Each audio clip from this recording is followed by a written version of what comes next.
సత్య టాక్స్కు స్వాగతం. నేను సిహెచ్వి సత్యనారాయణ. శాస్త్రి గారు నమస్తే అండి. నమస్కారం సార్.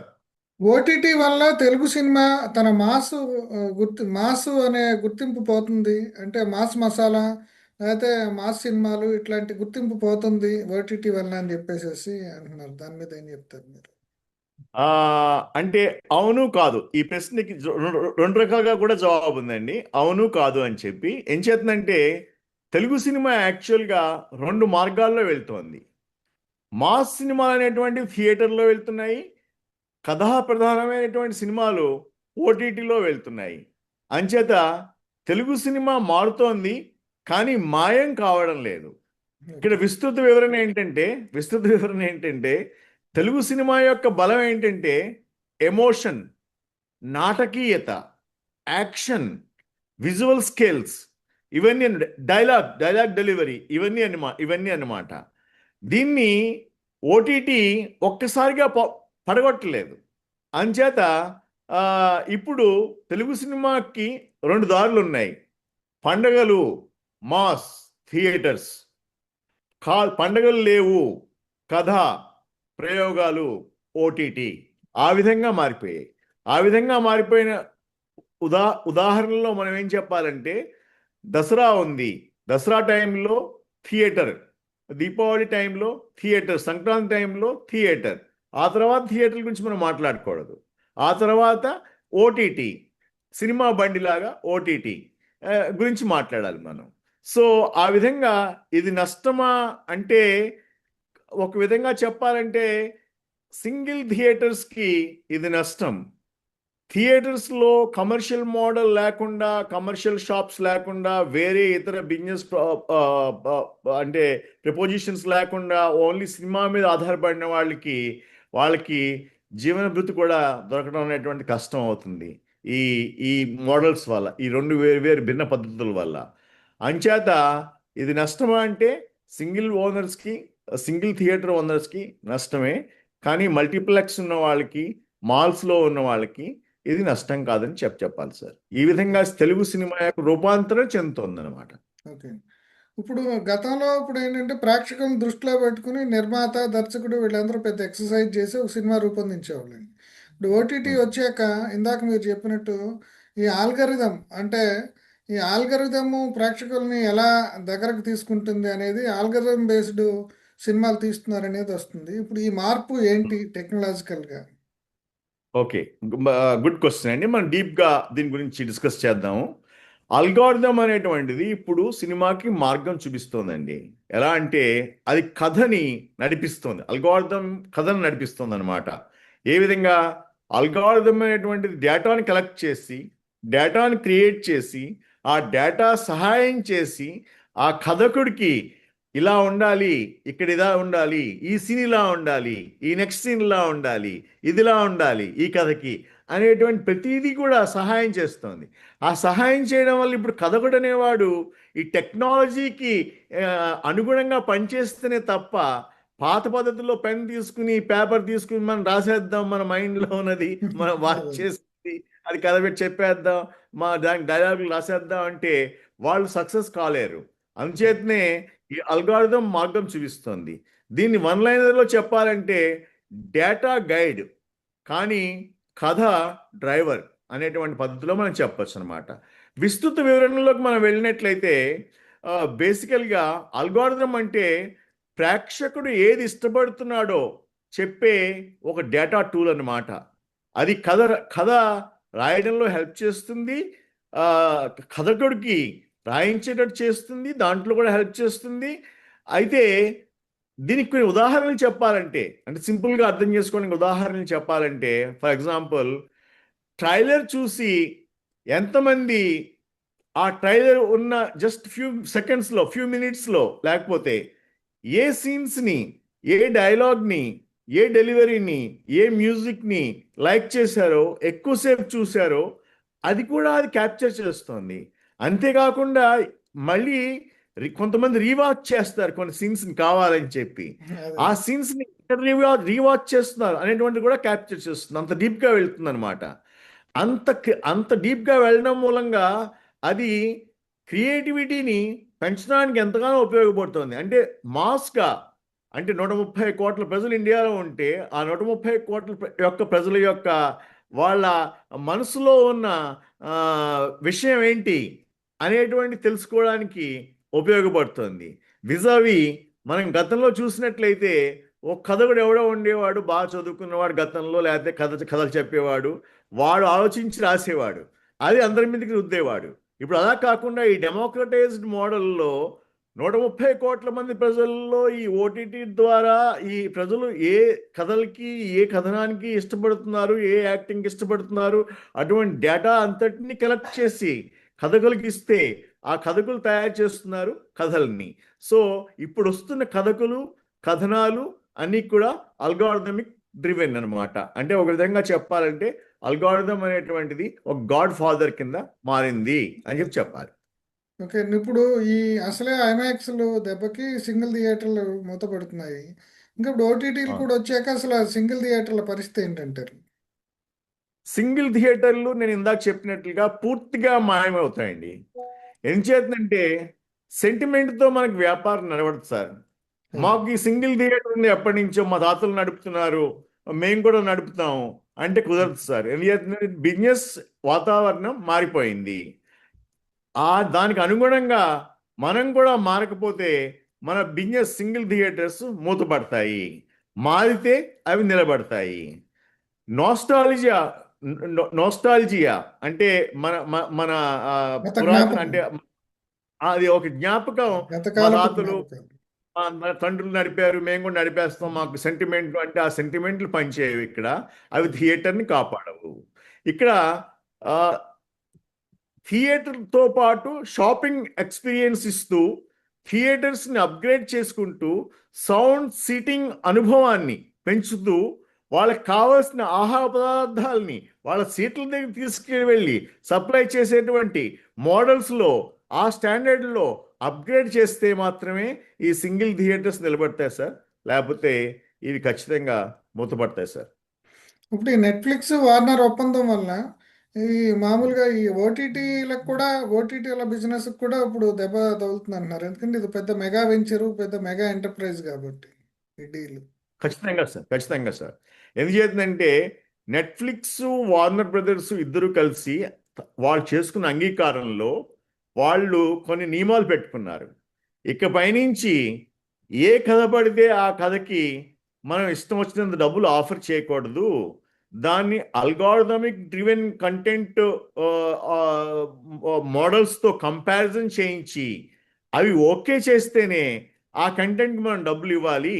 అదేవిధంగా ఆ కంటెంట్ని ఆ సినిమా తీసిన వాడు కంటెంట్ని కంపారిజన్ చేసి ఇది ఎంతవరకు ప్రజలకి దగ్గరగా ఉంది అని ఇచ్చే పర్సంటేజ్ని బట్టే మనం వాడికి రెమ్యూనరేషన్ ఇవ్వాలి అనేటువంటి ఒక అండర్స్టాండింగ్ వచ్చారు నెట్ఫ్లిక్స్, వార్నర్ బ్రదర్స్. దాంతో ఏమవుతుందంటే ఇంత క్రితం ఇచ్చినట్టుగా మోస పద్ధతిలో వీళ్ళకి డబ్బులు ఇవ్వడం అనేటువంటిది ఈ ఓటీటీ రైట్స్ ఇచ్చినందుకు గాను ఉండదండి. కంటెంట్ డ్రివెన్గా ఉంటుంది. కంటెంట్ కంపారిజన్ చేసి ఈ సినిమా ఎంత వర్త్, ఈ కంటెంట్ ఎంత మించి వర్త్ పోదు అని చెప్పేస్తుంది అల్గారిథం. అంచేత దాంట్లో ఏమవుతుందంటే ఈ కంపెనీలు ఏవైతే ముందర ఖర్చు పెట్టేసేసి ఓటీటీ వాళ్ళు మంది కొనేస్తారులే అనుకుంటారో వాళ్ళు దెబ్బతినే ప్రమాదం ఉంది. అంచేత ఈ పెద్ద పెద్ద ఓటీటీ కంపెనీలు తప్పిస్తే చిన్న చిన్న ఓటీటీ కంపెనీలు కూడా ఈ అల్గారిథమిక్ ట్రెండ్కి అలవాటు పడకపోతే అవి ఖర్చులు వాటికి పెరిగిపోయి, రిస్క్ పెరిగిపోయి, అవి ఒక బలహీనమైన ఓటీటీలుగా మారే అవకాశం ఉంది. ఇందాక నేను చెప్పినట్లుగా ఒక ఆర్జీవి ఫస్ట్లో ఇన్నోవేటర్ కింద అతను పాపం ఫస్ట్లోనే స్టార్ట్ చేశాడు ఓటీటీ ప్లాట్ఫామ్. అతను సినిమా రిలీజ్ చేయకపోతుంటే, వంగవీటి మోహన్ రంగా సినిమా ఎవరిదో రిలీజ్ చేయకపోతుంటే అది అతను ఓటీటీలో రిలీజ్ చేశాడు. కానీ తర్వాత అతని సినిమాలు లేవు, దాని కమల్ హాసన్ కంటెంట్ కూడా అట్లా ప్రయత్నం చేస్తున్నట్టున్నాయి. చేశాడు. మరి అతని దగ్గర కూడా కంటెంట్ కావాలి కదా. ఎలా వీళ్ళు ఏమనుకుంటారు, ఊరికనే వచ్చి ఎవరినే ఇస్తారేమో మనం ప్లే చేద్దాం అనుకుంటారు. సో అందుచేత వీళ్ళు ఇలాగా ఈ చిన్న చిన్న ఓటీటీ ప్లాట్ఫామ్స్ వాటి యొక్క మనుగడ కష్టమయ్యే అవకాశం ఉంది సార్. ఇప్పుడు కష్టం అవుతాయి. రేపటి సినిమా విజయం అనేది బాక్స్ ఆఫీస్లో ఉందా, లేదంటే ఓటీటీ సక్సెస్లో ఉందంటారా? ఆ రేపటి సినిమా అనేటువంటిది ఆదాయంతోనే కాదు, ఆ ఆదాయానికి మనకి హెల్ప్ చేసేటువంటి థియేటర్, ఓటీటీ, శాటిలైట్, విదేశీ మార్కెట్లు ఇవన్నీ కలిసి వచ్చినప్పుడే మన సినిమా సక్సెస్ అవుతుంది. అంచేత ఒక్క ఓటీటీ లైసెన్సింగ్తో ఏదో జాక్పాట్ కొట్టేద్దాంలే, మనం నెగోషియేట్ చేసి ఆ ఓటీటీ వాడికేం తెలుస్తుందిలే అనుకునేటువంటి రోజులు పోయాయి ఈ నెట్ఫ్లిక్స్ వార్నర్ బ్రదర్స్ డీల్ తర్వాత. ఎంచేతంటే వాళ్ళిద్దరూ ఏదైతే అండర్స్టాండింగ్ నేను చెప్పానో, కంటెంట్ ఇకపైన కంపారిజన్ చేయబడుతుంది, దాని ప్రకారంగా ధర నిర్ణయింపబడుతుంది సినిమాలకి. అంచేత సినిమా సక్సెస్ అనేటువంటిది యాక్చువల్గా ఇప్పుడు ఏ విధంగా మారబోతుందంటే, థియేటర్లోనూ సక్సెస్ అవ్వు, 5 డేస్లో బాగా కలెక్ట్ చేసుకో, దానికి తగ్గ విజువల్ ఎఫెక్ట్స్ అన్నీ డబ్బులు ఖర్చు పెట్టు, అదేవిధంగా ఓటీటీకి సరిపడేట్టుగా కూడా కథనాన్ని తయారు చేయి, అదేవిధంగా శాటిలైట్ రైట్స్ కూడా నువ్వు అమ్ముకో, దానికి తగ్గట్టుగా కథనం పెట్టి, విదేశీ మార్కెట్లో కూడా ఈ థియేట్రికల్ ఎక్స్పీరియన్స్తో వాళ్ళకి దగ్గర అవ్వు. అంటే వాళ్ళు ఒక విధంగా ఏం చెప్తున్నారంటే, ఈ థియేట్రికల్ ఎక్స్పీరియన్స్ ఇచ్చేటువంటి ఒక్క స్ట్రెంగ్తోనే కాదు, ఈ కథనం కూడా జోడించి థియేట్రికల్ ఓటీటీ కథనం రెండు కలిపినప్పుడే ఓవరాల్ సక్సెస్ సాధించగలవు, లేకపోతే సక్సెస్ అనేటువంటిది చాలా కష్టము అని చెప్పి తెలుస్తోంది. అంటే ఇప్పుడు అయ్యేది ఏంటంటే, ఇప్పుడు సినిమా అనేటువంటిది ఒక ఈవెంట్ కాదు. గతంలో ఏముంది, ఒక సినిమా రిలీజ్ అయింది అంటే మా చిన్నప్పుడు 100 రోజుల పండుగ జరుపుకుంటే ఆ సినిమా బాగా హిట్ అయిన సినిమా కింద ఆలోచించేవారు, బాగా డబ్బులు కలెక్ట్ చేసిన సినిమా కింద ఆలోచించేవారు, కలెక్షన్స్ కూడా న్యూస్ పేపర్స్లో వేస్తూ ఉండేవారు. ఇప్పుడు సినిమా థియేటర్లో 5 రోజులు నడిచింది, ఇది థియేట్రికల్ ఎక్స్పీరియన్స్ ఓరియంటెడ్ ఫిలిం 5 రోజులు నడిచింది అంటే, అది అది నడిచినా కానీ కూడా బాక్స్ ఆఫీస్ దగ్గర ఎంత కలెక్ట్ చేసింది అనేటువంటి నెంబర్ చూస్తున్నారు సక్సెస్కి. అదేవిధంగా ఓటీటీలో వచ్చేసరిలోకి ఇకపై నుంచి మోడల్ ఏంటంటే, ఇప్పటి వరకు చూసిన మోడల్ ఏంటంటే, ఓటీటీలో మనం అమ్మేద్దాం రైట్స్, అమ్మేసేసి మనకి లంసం డబ్బు తీసేసుకుంటాం, ఆ డబ్బుతో మన ఖర్చు కంపారిజన్ చేసుకుందాం అనుకునేవారు. కానీ ఇకపై నుంచి ఈ వార్నర్ బ్రదర్స్ డీల్ తర్వాత జరిగేది ఏంటంటే, life cycle earning potential of OTT rights అనేటువంటిది కంపారిజన్ చేసుకోవాలి. అంటే ఓటీటీ రైట్స్ ఇచ్చేయడం ద్వారా ఒక 10 ఏళ్లలో అది ఎంత రెవెన్యూ జనరేట్ చేస్తుంది, ఆ జనరేట్ చేసిన రెవెన్యూలో ఎంత ఎవరు ఈ ఓటీటీ ప్లాట్ఫామ్ వాళ్ళు మనతో షేర్ చేసుకుంటారు అనేటువంటి దాని మీదే మన సక్సెస్ అనేటువంటిది ఈ పైన ఉండబోతోంది సార్. అంచేత అదే. అంచేత ఇది సినిమా అనేటువంటిది ఒక చెట్టు, అది ఒక పండు కాదు. అందుచేత అది ఒక సీజన్ల పంట కాదు. సో ఆ చెట్టుని మనం చెట్టు ఆరోగ్యంగా ఉండడానికి కావాల్సినవన్నీ చర్యలు తీసుకుంటేనే ఆ చెట్టు నుంచి మనం గాలి, పళ్ళు అన్నీ ఆరోగ్యం అన్నీ మనకు లభిస్తాయి. లేకపోతే మనం ఊరికనే ఒక పండు లాగేద్దాం అని చెప్పి చూస్తే అది మనకి లాభించకపోవచ్చు. అదండి, ఒక 5 సంవత్సరాల తర్వాత అంటే ఇప్పుడు వరకు సినిమా సక్సెస్ అంటే ఒక హిట్ సినిమా, ఈ డెఫినేషన్ చెప్తున్నారండి.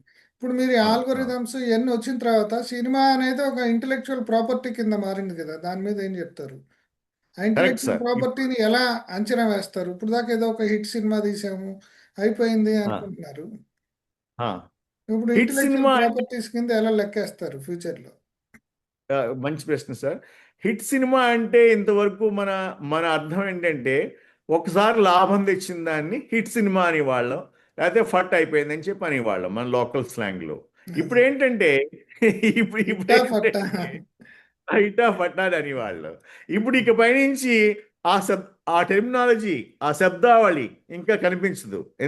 ఎందుచేతనంటే ఇప్పుడు ఈ అల్గారిథమిక్ కంటెంట్ వచ్చిన తర్వాత, ఈ అల్గారిథమిక్ కంటెంట్ ద్వారా కథనం అనేటువంటిది ఒక ఇంటలెక్చువల్ ప్రాపర్టీ, ఐపీ రైట్ కింద మారబోతోంది. ఆ ఐపీ రైట్ మనకి పదే పదే లాభం తీసుకొస్తుంది. అది మంచి కంటెంట్ ఉన్నట్లయితే పదే పదే లాభం తీసుకొస్తూనే ఉంటుంది అలా 10 ఏళ్ల వరకు కూడా. అంటే ఈ ఐపీ 10 ఏళ్లలో మనకి ఎంత రెవెన్యూ జనరేట్ చేయగలదు అనేటువంటిదే మన ఆ సినిమా తీయడానికి ఒక ప్రేరేపకంగా మనం భావించాలి సార్. అంటే దీంట్లో మనం అర్థం చేసుకోవాల్సింది ఏంటంటే వన్ లైనర్లో హిట్ అనేటువంటి తాత్కాలికం, ఐపీ అనేటువంటిది శాశ్వతం. హిట్ ఒకసారి లాభం ఇస్తుంది, కానీ ఐపీ అనేటువంటిది సీక్వెల్స్ ద్వారా, రీమేక్స్ ద్వారా, సిరీస్ ద్వారా మనకు లాభాలు ఇస్తుంది. దీన్ని ఉదాహరణ రూపంలో కూడా చెప్పాలంటే బాహుబలి అనేటువంటిది ఒక ఐపీ, అదేవిధంగా కేజీఎఫ్ అనేటువంటిది ఒక ఐపీ. సో ఆ విధంగా చూసుకోవాలి సార్. అదే అండి. అంటే ఇప్పుడు మైథాలజీకి సంబంధించి కూడా ఇప్పుడు ఎక్కువగా సినిమాలు వస్తున్నాయండి. అంటే ట్రెండ్ ఇంతకుముందు ఒక టైంలో ఎన్టీ రామారావు టైంలో అప్పుడు వచ్చేది మైథాలజీ. ఇప్పుడు అవును. మైథాలజీ కొత్తగా రిడిఫైన్ చేస్తున్నారు. ఇప్పుడు మీరు చెప్పిన ఆ, ఈ టెక్నాలజీలో దాని గురించి ఏం చెప్తారు? ఎందుకంటే ఇప్పుడు మైథాలజీ దా- సినిమాలు ఎక్కువ వస్తున్నాయి, దేశభక్తి సినిమాలు ఎక్కువ వస్తున్నాయి కదా. దానికి కారణం ఏంటంటే మన రూలింగ్ పార్టీ కూడా, ఈ రూలింగ్ పార్టీలో ఏంటంటే ఒక విధమైన హిందుత్వ ఏదైతే కాన్సెప్ట్ ఉందో వీళ్ళది, ఆ హిందుత్వ కాన్సెప్ట్లో వీళ్ళు ఇండైరెక్ట్గా అటువంటి కాన్సెప్ట్ ఉన్న సినిమాలని వాళ్ళు కూడా ఎంకరేజ్ చేస్తున్నారు, ఆ సంఘాలని ఎంకరేజ్ చేస్తున్నాయి. అంచేత నిర్మాతలు కూడా దేనికి ఏ పద్ధతికి అలవాటు పడ్డారంటే, ఓకే మనం కూడా ఒక మిథలాజికల్ క్యారెక్టర్ తీసుకుని దాన్ని సోషల్ క్యారెక్టర్తో మిక్స్ చేసేసేసి ఒక సినిమా తయారు చేసి వదిలేద్దాం అనేటువంటి పద్ధతిలో ఈ రోజుల్లో సినిమాలు వస్తున్నాయి.